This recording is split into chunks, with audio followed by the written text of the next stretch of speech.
네, 이번에는 배열이랑 열거형이라는 게 이제 두 개 남았는데, 앞에 장은 제가 좀 시간을 많이 썼어요. 그래서 뒷장은 이제 조금 빠르게 진행할 수 있도록 하겠습니다.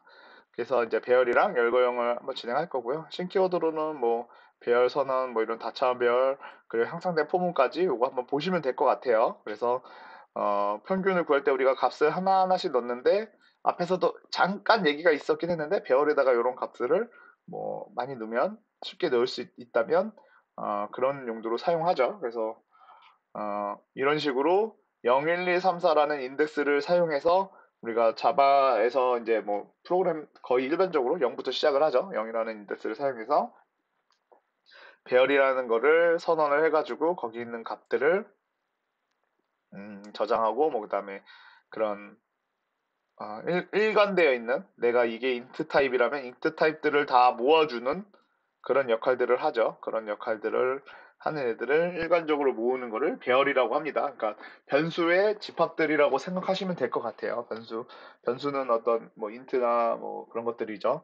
뭐 롱이나 이런 것들의 집합들로 배열이라고 생각하시면 될 것 같아요.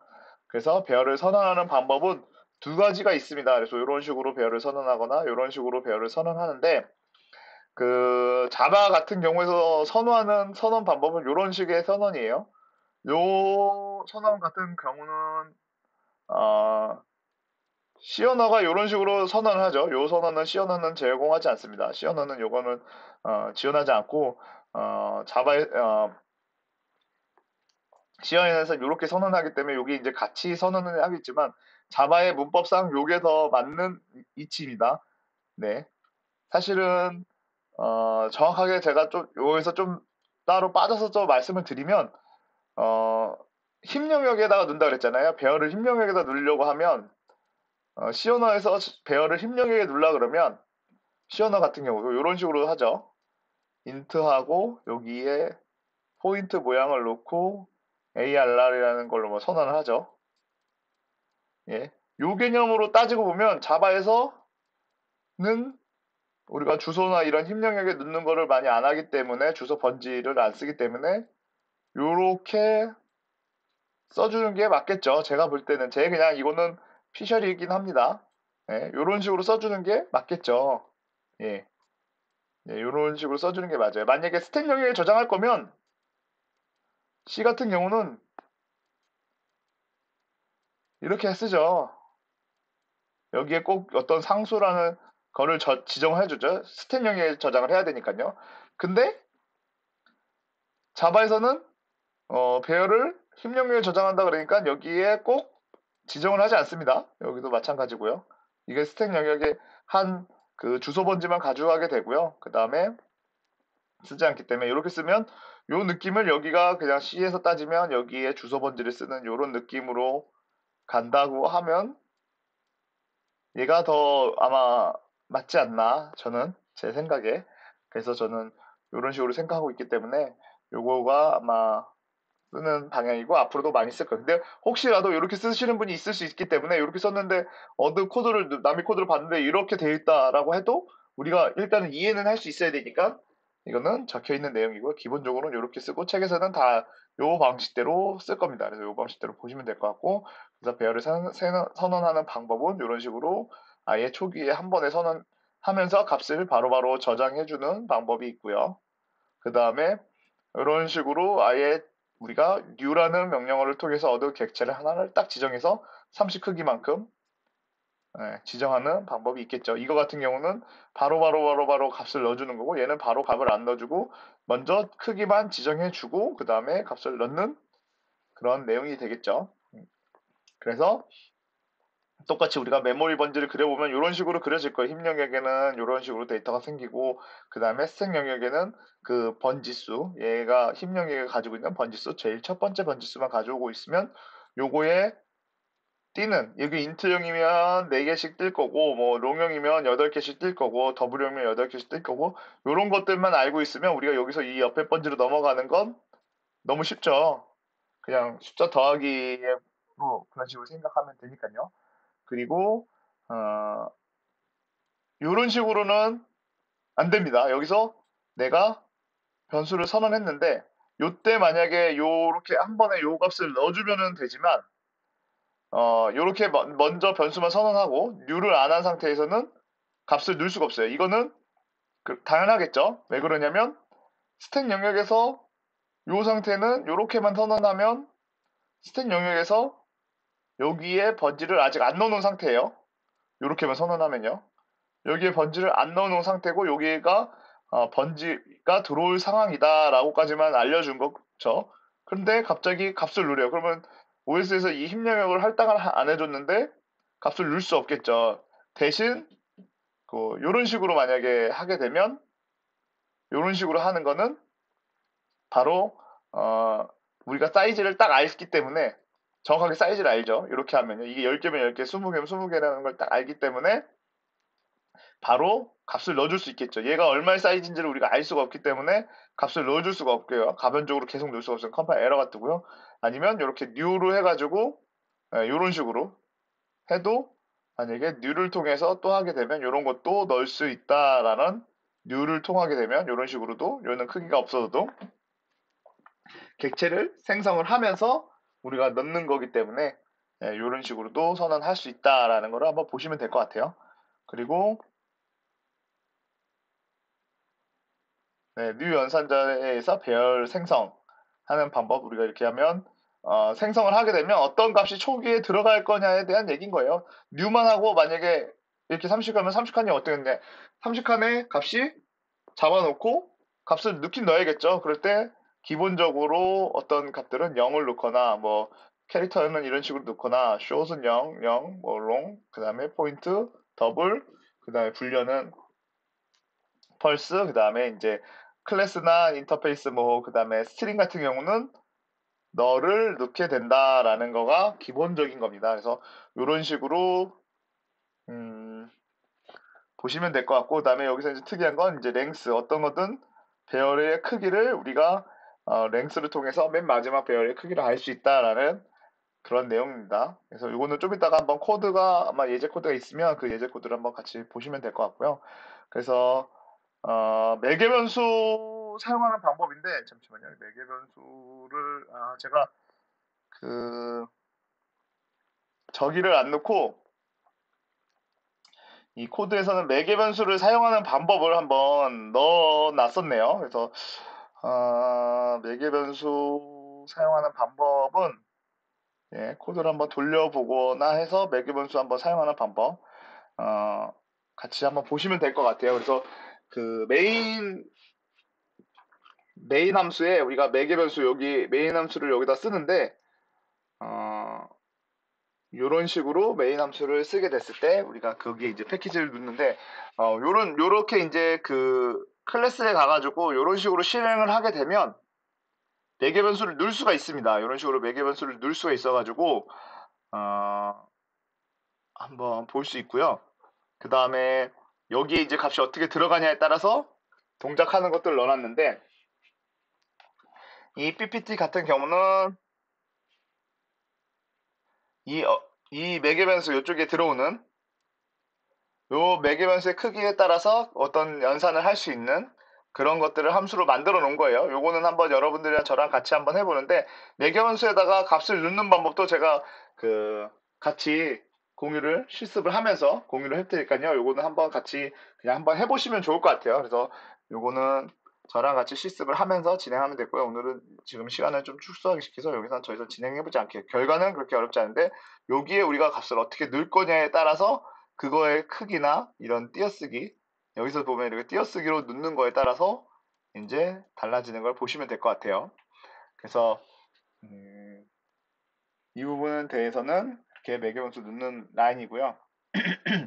2차원 배열로 넘어오면 2차원 배열은 이런 식으로 우리가 행렬이라는 걸로 쓰죠. 우리가 수학적으로는 행렬이라는 용어를 쓰고요. 그래서 변수가 하나의 배열만 존재하거나 배열이라는 걸로 존재할 때는 이제 1차원 배열이라고 하고 그 다음에 2차원 배열은 수학적에서는 행렬이라는 용어로 쓰고 행과 열로 구성되어 있는 행렬이라고 쓰고요. 그 다음에 뭐 프로그램에서는 그런 다차원 배열을 지원하기 때문에 뭐 1차원 배열, 2차원 배열, 3차원 배열, 4차원 배열, 5차원 배열, 6차원 배열 그거는 이제 우리가 선언하기에 따라서 뭐 몇 차원 배열을 끊임없이 이제 선언을 할 수 있겠죠. 그 대신 어쨌든 다차원 배열 중에 2차원 배열은 행렬을 구조를 가지고 있다. 그래서 뭐 행렬 프로그램을 짤 때는 2차원 배열 위주로 이제 해서 만들어지겠죠. 그래서 2차원 배열도 어떤 주소 타입을 갖는데 스택 영역은 결국은 하나의 번지의 주소를 가지게 돼요. 근데 여기 요 그 행의 입장에서 보면은 0번지, 1번지가 있으면 얘는 또 여기에 있는 번지들을 첫 번째 주소를 또 가지는 애들이 있어요. 그래서 얘도 또 참조를 또 해요. 여기서도 또 참조를 해서 여기를 또 참조하고 여기를 또 참조해서 결국은 이렇게 세 개의 배열이 가지고 있는 구조를 만들어 주는 거죠. 예, 그래서 2차원 배열 구조를 가지고요.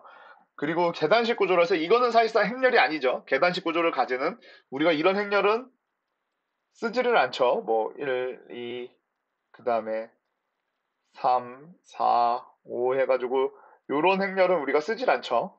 예, 여기에 무조건 값이 들어가요. 이건 행렬이 아니고 이건 다차원 2차원 배열의 계단식 구조라는 구조가 되겠죠. 그래서 여기 이렇게 계단식 구조도 우리가 선언할 수 있다라는 거죠. 그래서 이 어떤 방법으로 선언하냐면 앞에 그 행만 정해주고 그 다음에 열을 정하지 않으면 그러면 열을 이런 식으로 뉴를 통해서 열을 정해버리면 그때 이제 왜냐면 어차피 주소 번지만 가지고 있으니까 여기가 얘가 여기 번지에 몇 개가 있는지를 우리가 알면 되는 거니까요. 그리고 여기도 얘가 이렇게 해서 몇 개가 가지고 있는지를 알면 되니까 주소 번지만 가지고 있으면 그러면 됩니다. 그래서 랭스를 통해서 이게 네, 2차원 배열의 계단식 구조를 얘기하는 거고요. 그 다음에 2차원 배열에 이제 값을 집어넣는 건데 이게 뉴를 통해서 각자 어떤 매핑을 통해서도 집어넣을 수 있지만 바로 한 번에 초기화하는 방법 중에 이런 방법이 있습니다. 이런 식으로 넣어서 중괄호를 써서 2차원 배열까지는 사실 이 방법을 통해서 3차원 배열, 뭐 4차원 배열도 넣을 수는 있지만 쓰는데 좀 어렵겠죠. 근데 2차원 배열까지는 쓸만합니다. 그래서 이런 식으로 쓰죠. 요거 우리가 그 행렬에서 이런 식으로도 쓰니까 예, 이런 식으로 한번 보시면 될 것 같아요. 행렬을 이렇게 놔두고 이런 식으로 이제 쓸 때 이렇게 써서 이렇게 쓰잖아요. 뭐 95, 80, 하고 92, 96을 쓰는데 여기서 이제 여기다가 가로를 하나 중괄호 여기에 콤마 넣어주고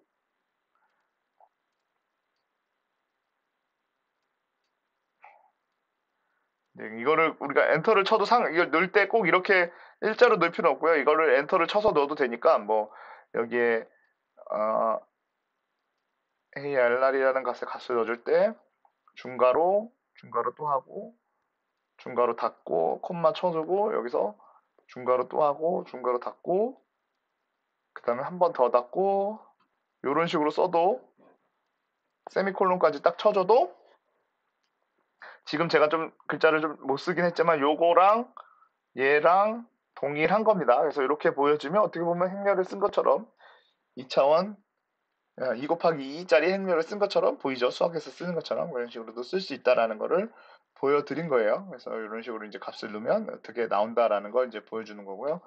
그 다음에 참조 타입. 그래서 이제 이거 같은 경우는 그 문자열을 배열로 저장하는 네, 배열로 가지고 있는 겁니다. 근데 여기서 어, 네, 여기서 이제 그 요런 식으로 쓰게 되면 또 어쨌든 참조 타입이 얘랑 이 번지와 이 번지가 같은 참조 타입. 그래서 true가 나오고 false가 나오고 요런 식으로 예, 구성이 된다. 이것도 배열도 아까 그 부분들이 동일하다라는 거를 한번 보여주는 거예요. 그래서 이것도 한번 여러분들 좀 이따가 그냥 한번 그냥 치면서 그냥 결과 한번 보시면 될 것 같아요. 앞에서 제가 한번 보여드렸으니까요. 네, 그런 식으로 좀 이따 한번 테스트 해보시면서 실행해 보시면 될 것 같고요. 그 다음에 음, 배열 복사하는 방법인데 배열 같은 경우에 이제 데이터를 복사할 때 그 지금 여기 코드상에서는 네, 없네요. 배열을 복사할 때 우리가 그냥 이 어떤 스트링을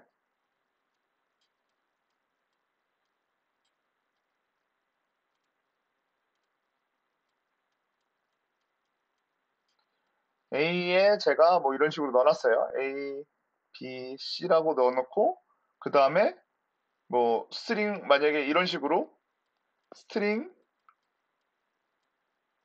B에 A를 넣어주면 어떻게 될까요? 얘는 당연히 참조 타입이니까 얘가 가지고 있는 주소 번지를 얘한테 넣어주는 것밖에 안 해요. 그러면 결국은 A와 B는 힘영역에 A, B, C를 가지고 있는 번지 수를 동일하게 가지고 있는 거죠. 근데 이거를 진짜 제대로 복사를 할 거면 이런 식의 복사가 아니라 얘를 다른 힘 영역에 또 복사해서 얘한테 넣어주는 이런 식의 복사, 요게가 끊기고 이런 식의 복사를 할 거면 우리가 array copy라는 명령어를 쓴다라고 생각하시면 될 것 같아요. array copy라는 명령어는 이렇게 있고요.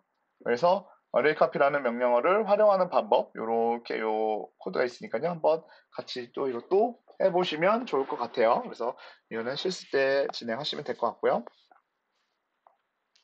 그리고 향상된 포문이라 그래가지고 우리가 포문을 쓸 때는 그 포에 이거는 아마 C에서 여러분들 쓸 때는 여기 뭐 int 해가지고 i 뭐 해서 이렇게 해서 이렇게 뭐 이렇게 쭉쭉쭉 해서 쓰잖아요. 그래서 맞아 i 플러스 플러스 쓰는데 그런 방법이 아니라 어떤 객체들 이런 배열 객체 같은 경우는 이런 방법으로 쓸 수가 있습니다. 이런 방법으로 쓰게 되면 어, 요쪽에 있는 값이 여기에 있는 배열에 있는 값들이 하나씩 하나씩 열로 변경이 돼서 들어오는 거죠. 만약에 이거를 똑같이 그냥 일반적인 포문으로 한번 짜보는 거와 요렇게 짜보는 걸 한번 비교해 보시면 재밌을 것 같아요. 이거는. 그래서 한번 요거를 동일한 거를 우리가 한번 타입을 한번 해보는 것도 재밌을 것 같습니다. 그래서 요게 이제 그 평균을 내는 방법 중에 이제 그런 것들이니까요. 한번 요거를 우리가 동일한 코드를 한번 짜보는 것도 재밌을 것 같아요. 그냥 생각을 하시면 될 것 같고, 그 다음에 열거형 타입인데 사실 잘 요거는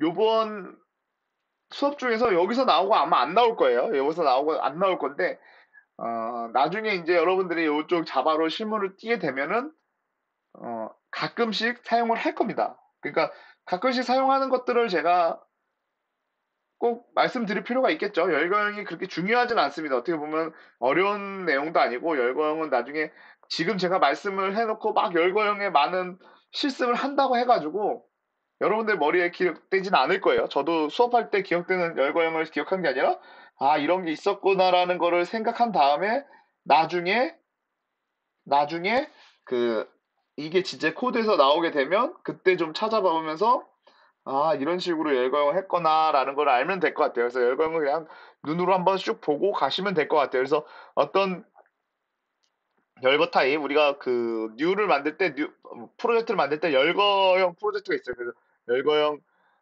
이넘이라는 그걸 선택해서 만들면 거기 이제 열거 타입을 쭉쭉 넣어놓고 걔만 들어가 있는 거예요. 그래서 나중에 다른 그 코드에서 얘를 이제 갖다 쓰는 거고요. 열거 타입에서 뭐 어떤 가치가 묶여 있는 뭐 달력이라든지 이런 쪽에서 이제 많이 쓰고요. 그래서 이런 식으로 있으면 네 열거 타입으로 딱 넣어놓고 어쨌든 이건 변화가 없는 애들이죠. 그래서 얘네들을 한정적인 값들을 타입들을 넣어놓고 그 다음에 이런 식으로 쓰면은 그 값만 저장이 되는 거죠. 얘는 열거 타입은 사실상 이것도 저기 숫자로 매핑되기 때문에 여기가 0부터 0, 1, 2, 3, 4, 5, 6이라는 뭐 이런 식으로 해가지고 7가지 숫자가 들어가 있을 거예요. 근데 그거를 이제 그냥 다 문자형으로 우리가 문자형으로 봐야지 사람들은 이런 걸로 봐야지 아 이게 뭐 금요일이구나 뭐 목요일이구나 우리가 알 수 있는 거죠. 여기에 제가 뜬금없이 그냥 여기에 3이야 그러면 이게 수요일인지 그다음 목요일인지 알 수가 없잖아요. 네? 그러니까 그걸 보기 좋게 만들기 위해서 열거 타입을 쓴다고 일단 생각하시면 될 것 같아요. 그래서 열거 타입을 선언할 때 이런 식으로 뭐 선언한다라고 하고 자바에서 이렇게 돼 있어서 어, 열거 타입 퍼블릭 이넘이라는 걸로 해가지고 소스 코드에 뭐 하나의 점 자바 파일을 하나를 다 그냥 열거 타입을 하나 쓰고 끝나는 거예요. 그래서 나중에 그 우리가 클래스 배워도 그런 식으로 클래스를 배우게 되면 한 파일에 클래스만 존재를 하고 어떤 파일에서 호출해서 쓰고 뭐 이런 식이라고 생각하시면 될 것 같아요. 그래서 열거 타입도 이런 식으로 구성이 된다라고 생각하시면 돼요. 그래서 그거는 이제 그냥 이런 식으로 우리가 열거 타입을 만들고 그 다음에 함수 쓰는 방법은 이런 식으로 그냥 저장해서 쓴다. 그래서 이게 무슨 같은 요일인지 아닌지 뭐 비교하는 용도로 쓴다든지 뭐는 용도로 쓴다든지 할 때 쓴다고 생각하시면 될 것 같아요. 여기까지만 알고 계시면 될 것 같고, 이게 이놈이라는 그런 키워드만 알고 계시면 될 것 같아요. 이놈이라는 키워드는 열거 타입이다. 그럼 그거에 맞춰서 한번 찾아보고 검색하고 뭐 이런 식으로 생각하시면 될 것 같아요. 나중에 이게 이제 어, 이놈 말고 우리가 이제 클래스를 배울 때 이런 구조에서 좀 더 다른 구조로 이제 쓰게 되겠죠. 그런 식으로 생각하시면 될 것 같아요. 그래서 네, 열거 타입은 여기까지고 오늘 수업은 어, 비대면 그러니까 블렌디드 수업에서 이제 온라인 강의는 여기까지가 마지막입니다. 예, 수고하셨습니다.